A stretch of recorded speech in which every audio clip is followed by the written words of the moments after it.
Hello friends, welcome to GK fever. इस video में हम लोग एवटेरिया का जो बहुविकल्पीय प्रश्न 5000 प्लस वाला जो बुक है उसका प्रैक्टिस सेट 1 देखेंगे। और इसमें जो भी क्वेश्चन के साथ कोई इंपॉर्टेंट फैक्ट अगर होगा तो उसको हम लोग कवर करते हुए चलेंगे। तो चलिए स्टार्ट करते हैं क्वेश्चन नंबर 1 से। तो हमारा क्वेश्चन नंबर 1 है कि भारत के साथ व्यापार करने का चार्टर महारानी एलिजाबेथ द्वारा कब दिया गया था। आप लोग कोशिश कीजिए कि आंसर जो है सो 10 सेकंड से पहले आप दे दें। तो इसका आंसर होगा ऑप्शन बी, 31 दिसंबर 1600 को। चलिए क्वेश्चन नंबर 2 देखते हैं। भारतीय राष्ट्रीय आंदोलन के प्रारंभ से ही उग्र राष्ट्रवादियों का भी वर्ग था, निम्न में से कौन नहीं शामिल है। इसमें पूछ रहा है कि भारतीय राष्ट्रीय आंदोलन में उग्र राष्ट्रवादियों का दल जो था उसमें कौन शामिल नहीं है। तो इसका ऑप्शन होगा ऑप्शन सी, गोविंद रानडे। जबकि इसमें ऑप्शन ए बाल गंगाधर तिलक, लाला लाजपत राय और बिपिन चंद्रपाल तीनों जो थे वह उग्र राष्ट्रवादियों के दल में शामिल थे। देखते हैं क्वेश्चन 3। 1916 में कांग्रेस और मुस्लिम लीग के बीच लखनऊ समझौता हुआ, उसके कौन से परिणाम बाद में घातक सिद्ध हुए। तो इसका ऑप्शन होगा ऑप्शन नंबर सी, कांग्रेस द्वारा मुसलमानों के प्रति संतुष्टिकरण की नीति का आरंभ। और इस 1916 में जो कांग्रेस का अधिवेशन हुआ था, एक क्वेश्चन से रिलेटेड पूछता है कि इसकी अध्यक्षता किसने की थी। तो इसकी अध्यक्षता अंबिका चरण मजूमदार ने की थी 1916 में। चलिए देखते हैं क्वेश्चन नंबर 4। व्यक्तिगत सत्याग्रह किस गवर्नर जनरल के काल में हुआ था।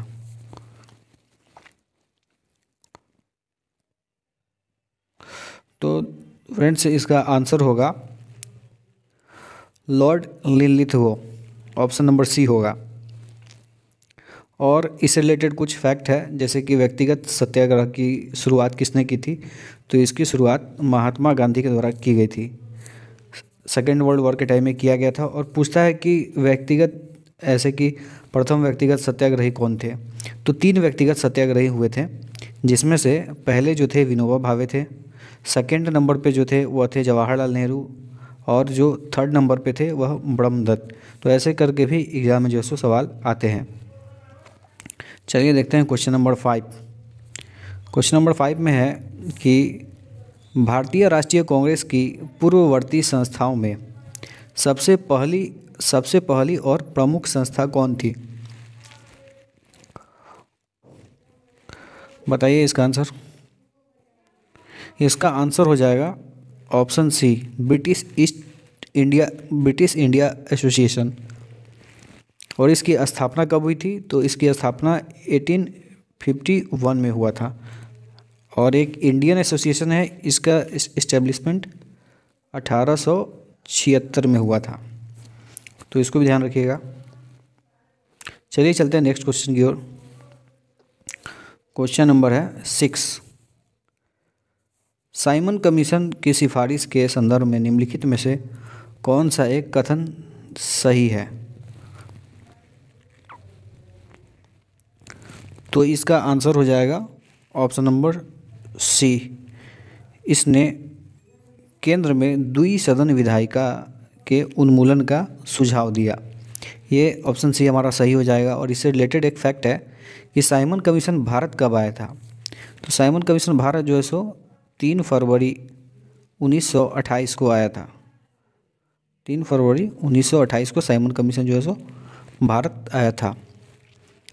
और साइमन का जो आयोग था या उसका आयोग का गठन 1927 में हुआ था। और एक एग्ज़ाम में क्वेश्चन पूछता है, बिहार के एग्ज़ाम में खासकर, कि साइमन कमीशन बिहार कब आया था और कहाँ आया था। तो साइमन कमीशन जो है सो बिहार में पटना आया था। पटना 11 दिसंबर 1928 को। इसको भी आप लोग ध्यान रखिएगा। चलते हैं नेक्स्ट क्वेश्चन की ओर। हमारा नेक्स्ट क्वेश्चन है question number 7। Dadabhai Naoroji British House of Commons के लिए चुने जाने वाले पहले भारतीय थे। उन्होंने किस पार्टी के टिकट पर चुनाव जीता? किस पार्टी के टिकट पर चुनाव जो है सो जीता? ये क्वेश्चन जो है बहुत एग्जाम में पूछा भी गया है। तो इसका आंसर हमारा हो जाएगा option number D, liberal party. चलते हैं नेक्स्ट क्वेश्चन पे। हमारा नेक्स्ट क्वेश्चन है क्वेश्चन नंबर 8। तो भारत पर हुनों का प्रथम आक्रमण किस शासक के समय हुआ था? तो इसका आंसर दीजिए क्या होगा?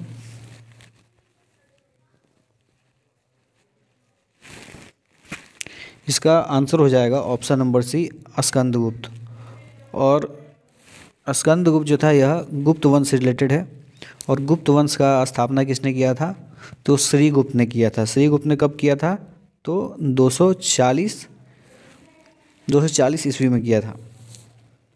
चलिए चलते हैं नेक्स्ट क्वेश्चन की ओर अपने।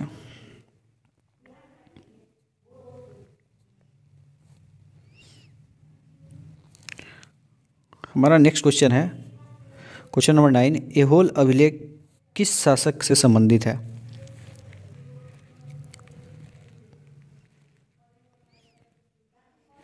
इसका आंसर हम लोग का हो जाएगा ऑप्शन नंबर सी, पुलकेशिन द्वितीय।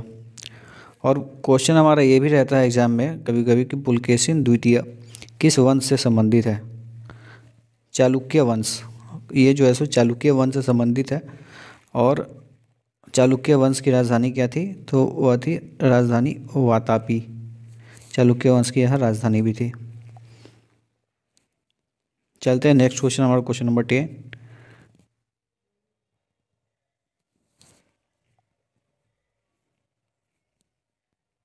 चलते हैं नेक्स्ट क्वेश्चन, क्वेश्चन नंबर 10 पे। सत्यमेव जयते किस उपनिषद में संग्रहित है? तो इजी क्वेश्चन है, आप लोग भी जानते होइएगा। इसका ऑप्शन हो जाएगा ऑप्शन नंबर डी, मुंडकोपनिषद। इस सेट में एक सेट में जो है सो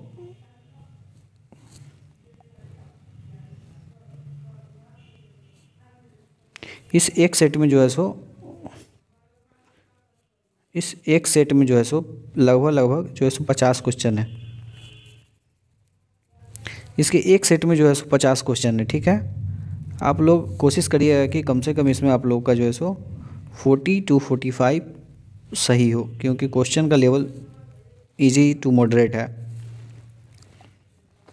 चलिए चलते हैं नेक्स्ट क्वेश्चन पे। हमारा क्वेश्चन नंबर 11 जो है सो हमारा महावस्तु महात्मा बुद्ध का जीवन वृत्तांत है। ठीक है, इसका संबंध किस शाखा से है?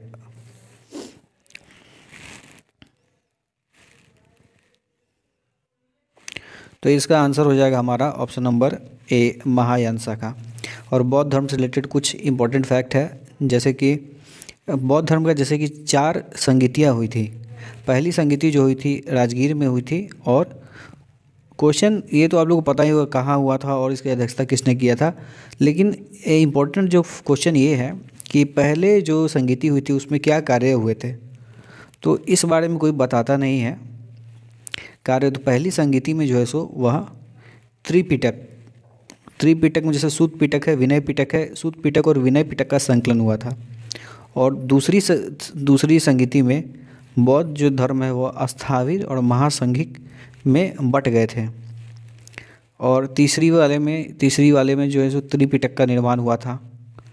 और चौथी जो संगीति हुई थी जो कुंडलवन कश्मीर में हुई थी, उसमें जो है सो बौद्ध धर्म का 2 शाखा में बट गया था, एक था हीनयान और एक था महायान। चलिए हम लोग नेक्स्ट क्वेश्चन देखते हैं, क्वेश्चन नंबर 12। अकबर द्वारा बनाए गए उपासना भवन का क्या नाम था?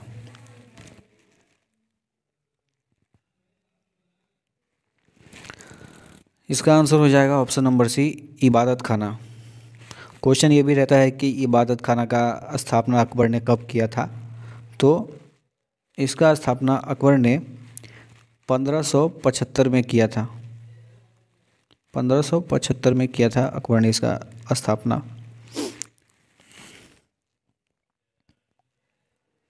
क्वेश्चन नंबर 13 है कि सुप्रसिद्ध संगीतकार तानसेन और बैजू बावरा किसके शासनकाल में सुविख्यात थे? ये जो संगीतकार हैं किसके शासन में विख्यात थे? इसका आंसर हो जाएगा option number C, Akbar. Question number हमारा 14 है कि न्यू कैसल पोर्ट, जो दुनिया का सबसे बड़ा कोयला निर्यात बंदरगाह है, वह किस देश में स्थित है? इसका आंसर हो जाएगा option B, Australia. Next question, question number 15।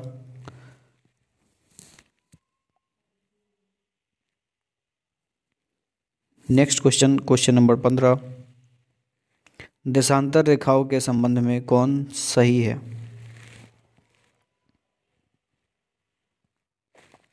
इसका आंसर हो जाएगा ऑप्शन नंबर डी, देशांतर के मध्य सर्वाधिक दूरी विषुवत रेखा पर होती है। चलिए चलते हैं नेक्स्ट क्वेश्चन पे, क्वेश्चन नंबर 16। उत्तर से शुरू कर दक्षिण की ओर नीचे दी गई पहाड़ियों का सही अनुक्रम कौन सा है? आप लोग ऑप्शन देखिए कौन सा सही होगा। इसका ऑप्शन नंबर सी सही होगा। ये आप रट के याद नहीं कर सकते, इसके लिए आपको किसी अच्छे टीचर से या फिर यूट्यूब पे ही मैप का क्लास एक बार ज़रूर करना चाहिए, जिससे बेसिक अंडरस्टैंडिंग बन सके। चलिए चलते हैं नेक्स्ट क्वेश्चन, हमारा क्वेश्चन नंबर 17। निम्नलिखित में से कौन सी नदी अपने मार्ग बदलने के लिए प्रख्यात है? तो ये तो इजी क्वेश्चन है, सब लोग जानते होइएगा। इसका आंसर हो जाएगा ऑप्शन बी, कोसी। कोसी को बिहार का शोक भी कहा जाता है, बिहार का शोक भी कहा जाता है कोसी को। चलते हैं नेक्स्ट क्वेश्चन पे अपने।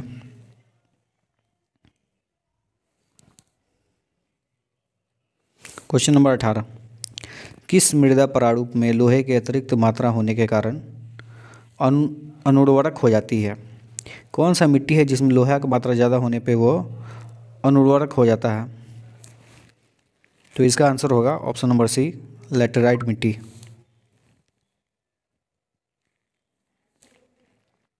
और लैटेराइट मिट्टी जो है सो ये नेचर में जो है सो वह अम्लीय होता है, यानी कि एसिडिक होता है अपने नेचर में।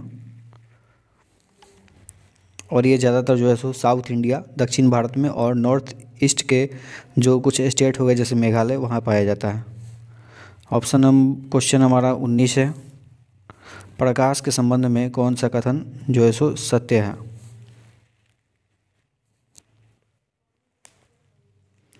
तो इसका हमारा आंसर हो जाएगा आंसर डी, उपयुक्त। तो इसका आंसर हमारा हो जाएगा ऑप्शन डी, उपयुक्त सभी, उपरोक्त सभी। जैसे प्रकाश जो है सो एक विद्युत चुंबकीय तरंग है और यह एक कण प्रकृति है और यह ऊर्जा का एक रूप भी है। और प्रकाश जो है सो एक अनुप्रस्थ तरंग भी है, प्रकाश तरंग को अनुप्रस्थ तरंग भी बोला जाता है। नेक्स्ट क्वेश्चन है क्वेश्चन नंबर 20। बायोगैस संयंत्र में निम्नलिखित में से कौन सी प्रक्रिया होती है?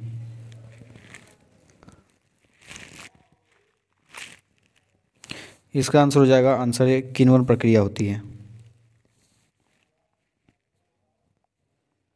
क्वेश्चन नंबर 21 है। एक वर्ग में ऊपर से नीचे की ओर जाने पर परमाणु के आकार में क्या चेंजेस होता है? जैसे कि बढ़ता है, घटता है या वही रहता है, या पता नहीं लगाया जा सकता। ऑप्शन डी, इसका आंसर हो जाएगा ए, बढ़ता है। चलिए चलते हैं अपने नेक्स्ट क्वेश्चन की ओर, क्वेश्चन नंबर 22। वायुमंडल में प्रकाश की विसरण का क्या कारण है? इसका कार्बन डाइऑक्साइड है, हीलियम, धूलकण या जल वाष्प? इसका आंसर हो जाएगा बी, धूलकण। चलिए चलते हैं नेक्स्ट क्वेश्चन, क्वेश्चन नंबर 23 है, 23। किसी भी यौगिक का ऑक्सीकरण संख्या क्या होता है? Option A -1, B -2, option C 1 या डी 0? इसका आंसर हो जाएगा ऑप्शन डी, 0।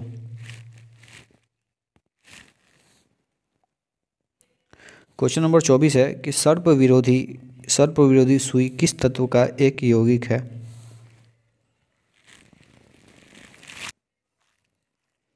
इसका आंसर हो जाएगा ऑप्शन ए स्वर्ण यौगिक। क्वेश्चन नंबर 25 है दाब का विमीय सूत्र। विमीय सूत्र बहुत इंपॉर्टेंट है, यह एग्ज़ाम में पूछता है तो अक्सर बच्चे से छोड़ देते हैं। आप लोग इसे यूट्यूब से देख के कंप्लीट कर लीजिएगा। इसका आंसर हो जाएगा ऑप्शन बी Ml-1 और T-2। क्वेश्चन नंबर 26 है जैव सेल क्या है। जैव सेल क्या है?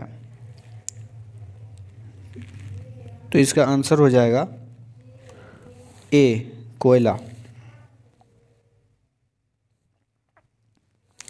क्वेश्चन नंबर 27 याददाश्त का संबंध मस्तिष्क के किस भाग से है?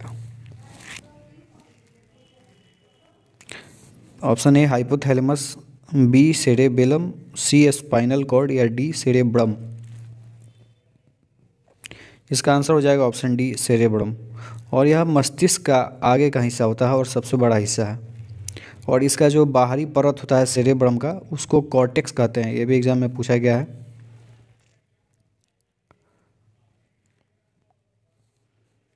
क्वेश्चन नंबर 28 है एक जीवाश्म पक्षी का नाम बताएं जो एक पक्षी की तरह दिखता है लेकिन सरीसृप के जैसी अन्य विशेषताएं होती हैं। ऑप्शन ए डोडो, बी आर्कियोप्टेरिक्स, सी राजहंस या डी माउस बर्ड। तो फ्रेंड्स इसका आंसर हो जाएगा ऑप्शन नंबर बी आर्कियोप्टेरिक्स। चलिए चलते हैं क्वेश्चन नंबर 29 है कि मानव शरीर की सर्वाधिक मात्रा में पाया जाने वाला तत्व कौन सा है? Option A hydrogen, B O2 oxygen, C nitrogen या डी कार्बन। इसका आंसर हो जाएगा B O2 oxygen. Next question है क्वेश्चन नंबर 30 परिपथ के किन्हीं दो बिंदुओं के बीच विभवांतर मापने के लिए किसका प्रयोग किया जाता है? Option A ammeter, B voltmeter, C धारा नियंत्रक या डी इनमें से कोई नहीं। इसका आंसर हो जाएगा ऑप्शन बी वोल्ट मीटर।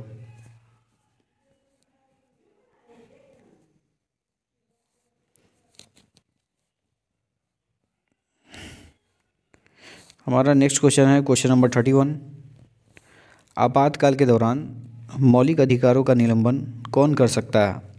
कि मतलब पूछ रहा है कि अगर इमरजेंसी लगा हो, आपातकाल लगा हो तो जो फंडामेंटल राइट्स है उसका निलंबन कौन करता है? तो उसका निलंबन जो है सो भारत के राष्ट्रपति करते हैं।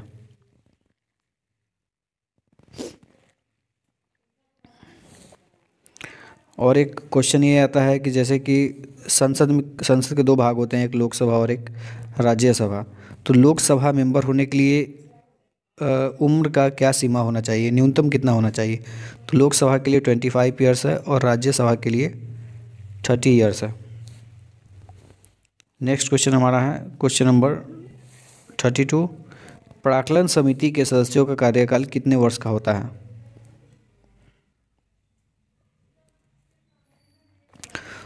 तो इसका ऑप्शन हो जाएगा हमारा ए 1 वर्ष। और प्राक्कलन समिति में जो है सो ओनली लोकसभा के मेंबर होते हैं, जो कि नंबर में 30 लोकसभा के मेंबर होते हैं प्राक्कलन समिति में।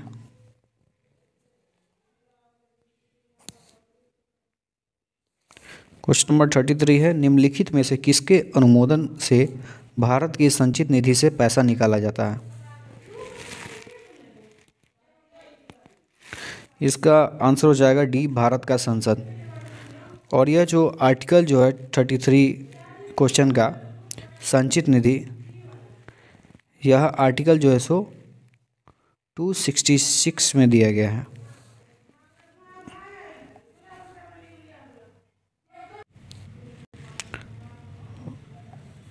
फ्रेंड्स हमारा नेक्स्ट क्वेश्चन है यहाँ पे क्वेश्चन नंबर 34 भारतीय संविधान में विधि के सक्षम था किस देश के संविधान से लिया गया है? ऑप्शन ए अमेरिका के संविधान से, बी जापान के संविधान से, सी जर्मनी के संविधान से या डी ब्रिटेन के संविधान से। इसका आंसर हो जाएगा ऑप्शन डी ब्रिटेन के संविधान से इसको लिया गया है।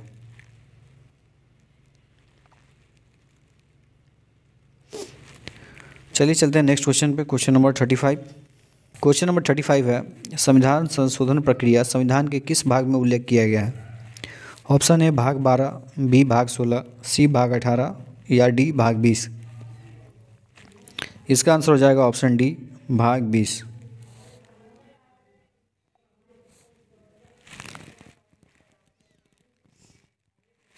भाग 20 और यह आर्टिकल जो है सो आर्टिकल 368 है।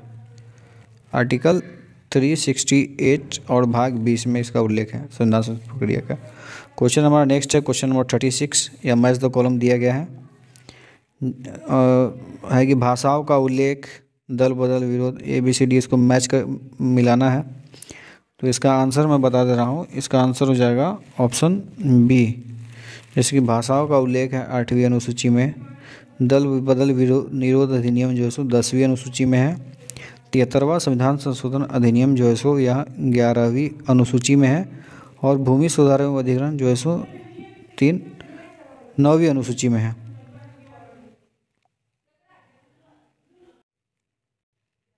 हमारा नेक्स्ट क्वेश्चन 37 1833 के चार्टर अधिनियम के अंतर्गत प्रथम विधि आयोग का गठन किसकी अध्यक्षता में किया गया? ऑप्शन ए है Lord William Bentinck, B Lord Macaulay, C Satyendra Prasad Sinha या डी लॉर्ड मिंटो। इसका ऑप्शन बी हो जाएगा लॉर्ड मैकाले। और आप लोग 1833 के चार्टर अधिनियम से संबंधित कुछ इंपॉर्टेंट फैक्ट है, जैसे कि इसमें बंगाल के गवर्नर जनरल को भारत का गवर्नर जनरल कर दिया गया इसमें, और ईस्ट इंडिया कंपनी का जो एकाधिकार था उसको भी इसमें 1833 के चार्टर के अंतर्गत समाप्त कर दिया गया। क्वेश्चन नंबर 38 है, निम्न में से कौन सी औषधि क्रांति प्याज और झींगा उत्पादन से संबंधित है? इसका आंसर हो जाएगा ऑप्शन सी गुलाबी क्रांति। लाल क्रांति हमारा जो था वह मांस उत्पादन से संबंधित था, नीली क्रांति जो था वह मछली उत्पादन से संबंधित है, और गोल्डन क्रांति जो है so option number D golden क्रांति है, वह जो है सो फल फूल और शहद से संबंधित है। हमारा क्वेश्चन नंबर है 39, निम्नलिखित में से किन दो संस्थानों को ब्रेटन वुड्स जुड़वां का के नाम से जाना जाता है? ऑप्शन ए है IMF और WTO, ऑप्शन बी है विश्व व्यापार संगठन और विश्व बैंक, या IMF और वर्ल्ड बैंक, और ऑप्शन डी WTO और GATT। इसका आंसर हो जाएगा friends option number C IMF और वर्ल्ड बैंक। और इसका स्थापना पूछता है तो वर्ल्ड बैंक का जो स्थापना हुआ था यह 1944 में हुआ है, और IMF का स्थापना जो है सो 1945 में हुआ था। चलते हैं अपने नेक्स्ट क्वेश्चन की ओर। क्वेश्चन नंबर 40, किस वर्ष भारतीय रिजर्व बैंक का राष्ट्रीयकरण किया गया था? ऑप्शन ए 1935, बी 1949, सी 1955 या डी 1969। इसका आंसर हो जाएगा ऑप्शन नंबर बी 1949। क्वेश्चन ये पूछता है कि किस अधिनियम के अंतर्गत इसको किया गया था। तो भारतीय रिजर्व बैंक का अधिनियम 1948 के अंतर्गत इसका राष्ट्रीयकरण किया गया था, और भारतीय रिजर्व बैंक का स्थापना जो था वह 1935 में किया गया था। चलते हैं नेक्स्ट क्वेश्चन। क्वेश्चन नंबर हमारा 41 है। 41 में हिंदू राष्ट्र का विचार मूलतः किसका है? Option A VD Savarkar, B KB Hedgewar, C BS Munje या डी MS गोलवलकर। इसका आंसर हमारा हो जाएगा option number A VD Savarkar. Question number 42 है, भारत में आयकर है, मतलब पूछ रहा है कि इनकम टैक्स के बारे में वह किस प्रकार का है, प्रत्यक्ष और अनुपातिक है, या प्रत्यक्ष और प्रगतिशील है, अप्रत्यक्ष और प्रगतिशील है, या डी अप्रत्यक्ष और अनुपातिक है।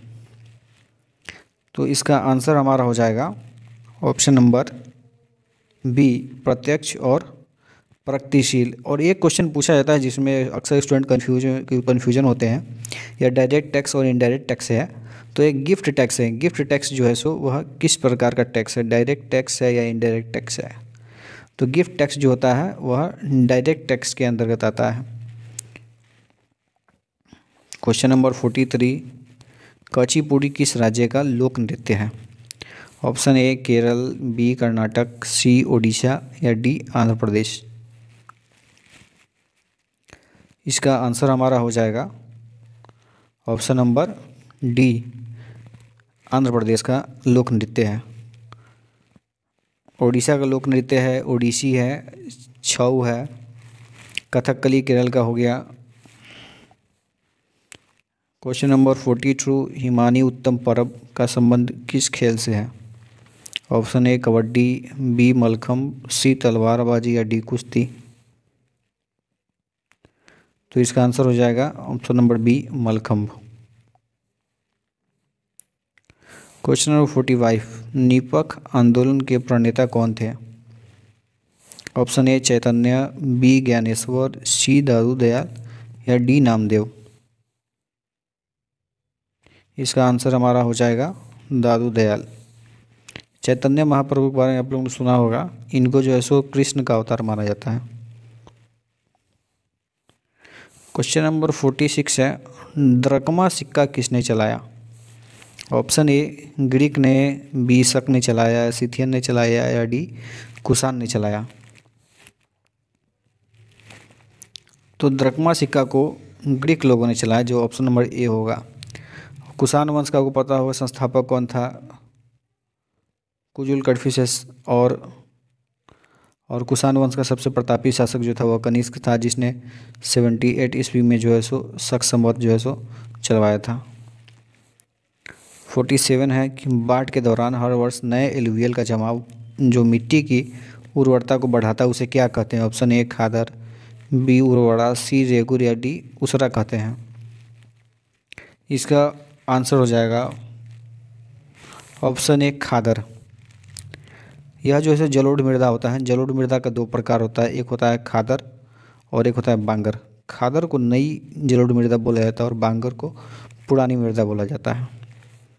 क्वेश्चन है हमारा 48, वह समुद्री सीमा जहाँ तापमान तेज़ी से कम होता है। ऑप्शन है A halocline, B thermosphere, C thermocline या डी हेलिस्फियर। क्या होगा इसका आंसर बताइए?